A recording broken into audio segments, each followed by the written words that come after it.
Shalom, selamat malam. Perkenalkan, nama saya John Pakpahan. Hari ini hari Kamis, tanggal 22 Desember 2022. Pada malam hari ini, saya akan bicara dengan tema Yerusalem, tempat dibunuhnya para nabi. Saya ulangi, pada malam hari ini, saya akan bicara dengan tema Yerusalem, tempat dibunuhnya para nabi. Mari kita mulai. Yerusalem, tempat dibunuhnya para nabi. Kita buka Alkitab, Lukas 13 ayat 33. Tetapi hari ini dan besok dan lusa aku harus meneruskan perjalananku, sebab tidaklah semestinya seorang nabi dibunuh kalau tidak di Yerusalem. Kita buka Alkitab Matius 23 ayat 37. Yerusalem, Yerusalem, engkau yang membunuh nabi-nabi dan melempari dengan batu orang-orang yang diutus kepadamu. Berkali-kali aku rindu mengumpulkan anak-anakmu, sama seperti induk ayam mengumpulkan anak-anaknya di bawah sayapnya, tetapi kamu tidak mau. Kita lihat hadis Bukhari, kita buka hadis Sahih Bukhari nomor 3918, kitab peperangan. Daging kambing yang diracun untuk Nabi SAW saat di Khaybar. Telah menceritakan kepada kami Abdullah bin Yusuf, telah menceritakan kepada kami Al-Laits, telah menceritakan kepadaku Said dari Abu Hurairah radhiyallahu anhu, katanya ketika Khaybar ditaklukkan, Rasulullah diberi kambing yang diberi racun. Hadis Sunan Abu Dawud nomor 3912, kitab Diyat. Seseorang yang menuangkan minuman atau makanan beracun kepada orang lain hingga meninggal, apakah pelakunya dikisas? Telah menceritakan kepada kami Wahab bin Bakiyah dari Khalid dari Muhammad bin Amru dari Abu Salama dari Abu Hurairah, ia berkata, Rasulullah SAW menerima hadiah namun tidak makan zakat. Telah menceritakan kepada kami Wahab bin Bakiyah dalam riwayat lain dari Khalid. Dalam riwayat lain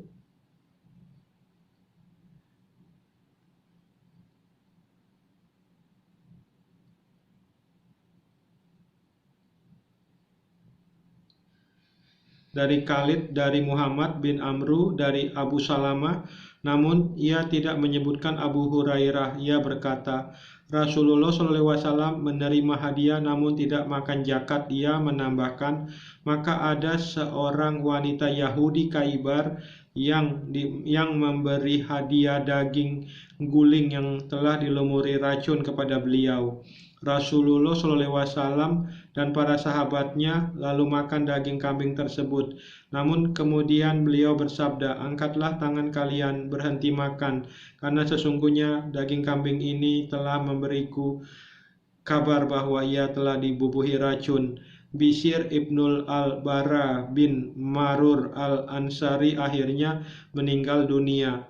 Rasulullah kemudian mengutus utusan kepada wanita Yahudi tersebut.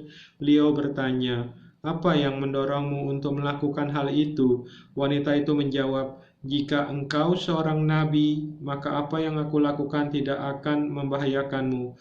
Namun jika engkau hanya seorang raja, maka dengan begitu aku telah mengistirahatkan manusia darimu. Rasulullah SAW lantas memerintahkan agar wanita itu dibunuh.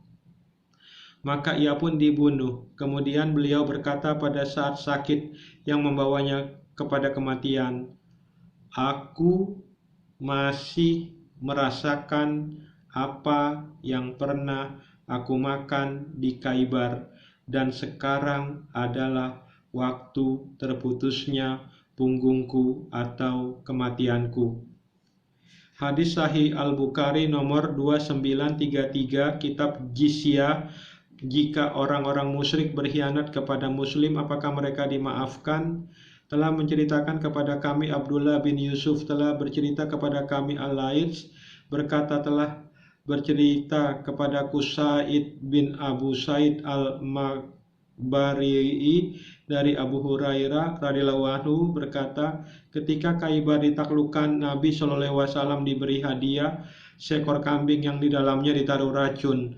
Maka Nabi SAW berkata, kumpulkan di hadapanku orang-orang yang ada di sini dari kalangan Yahudi. Maka mereka berkumpul di hadapan beliau, lalu beliau berkata, aku bertanya satu hal kepada kalian, apakah kalian akan membenarkan aku tentang suatu masalah? Mereka menjawab ya.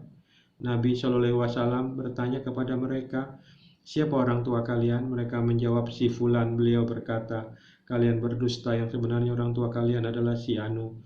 Mereka berkata, Anda benar. Lalu beliau bertanya lagi, apakah kalian akan membenarkan aku tentang suatu masalah yang akan kutanyakan? Mereka menjawab, ya wahai Abu Al-Qasim. Seandainya kami berdusta, Anda pasti mengetahui kedustaan kami sebagaimana Anda mengetahui orang tua kami. Beliau bertanya, siapakah yang menjadi penduduk neraka? Mereka menjawab, kami akan berada di dalamnya sebentar, lalu kalian kaum muslimin akan mengiringi masuk ke dalamnya. Nabi SAW berkata, tinggallah kalian dengan hina di dalamnya. Demi Allah, sungguh kami tidak akan mengikuti kalian ke dalamnya selama-lamanya.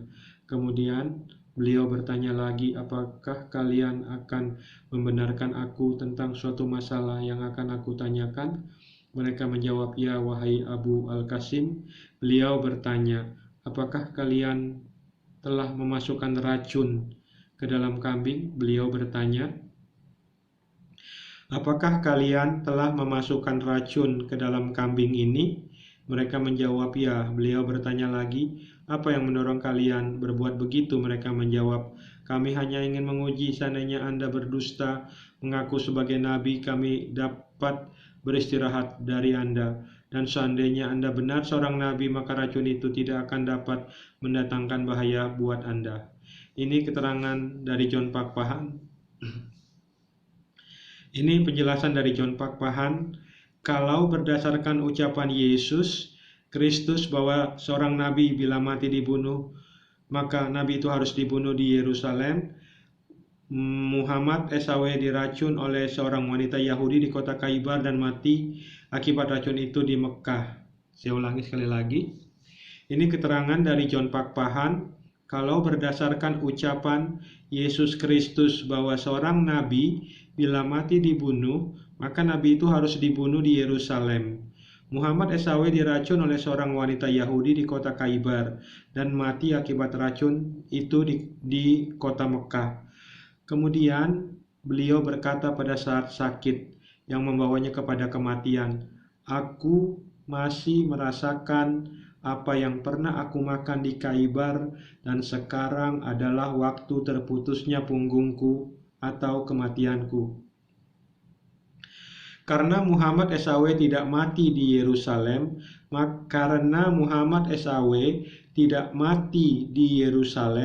maka berdasarkan ucapan Yesus Kristus, seorang nabi yang dibunuh harus dibunuh di Yerusalem. Maka Muhammad SAW bukanlah seorang nabi karena tidak mati di Yerusalem. Saya ulangi sekali lagi. Karena Muhammad SAW tidak mati di Yerusalem, maka berdasarkan ucapan Yesus Kristus, seorang nabi yang dibunuh harus dibunuh di Yerusalem. Maka Muhammad SAW bukanlah seorang nabi karena tidak mati di Yerusalem. Racun yang sempat dimakan Muhammad SAW membunuh Muhammad SAW secara pelan-pelan dan menyakitkan. Racun yang sempat dimakan Muhammad SAW membunuh Muhammad SAW secara pelan-pelan dan menyakitkan. Karena Muhammad SAW mati akibat racun yang dimakannya di Khaybar, menjadi bukti nyata bahwa Muhammad SAW adalah nabi palsu. Saya ulangi sekali lagi.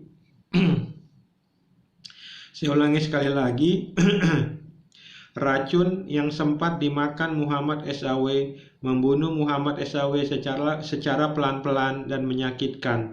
Karena Muhammad SAW mati akibat racun yang dimakannya di Khaybar, menjadi bukti nyata bahwa Muhammad SAW adalah nabi palsu.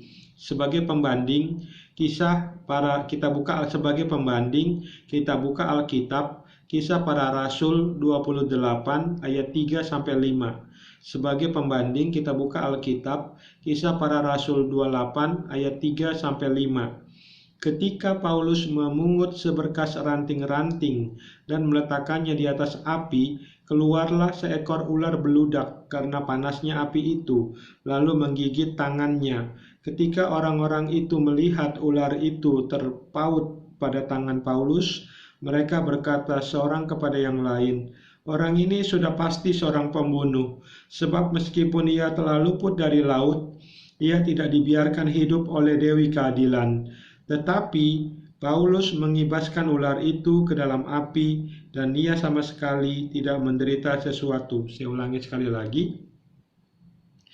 Tetapi Paulus mengibaskan ular itu ke dalam api dan ia sama sekali tidak menderita sesuatu. Dalam Kisah Para Rasul 28 ayat 3-5, Rasul Paulus digigit oleh ular beludak, tetapi Rasul Paulus tidak apa-apa.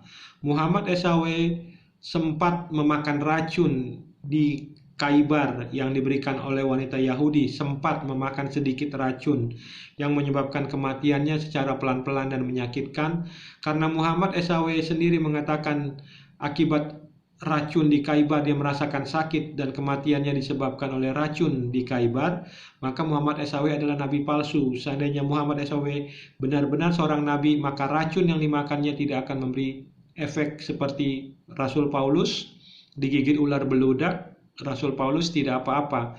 Kalau Muhammad SAW itu seorang nabi, maka racun yang dimakannya di Khaybar tidak akan mempengaruhi apa-apa kepadanya. Tapi ternyata Muhammad SAW mati akibat racun yang sempat dimakannya. Terima kasih. Shalom. Tuhan Yesus Kristus memberkati. Dadah.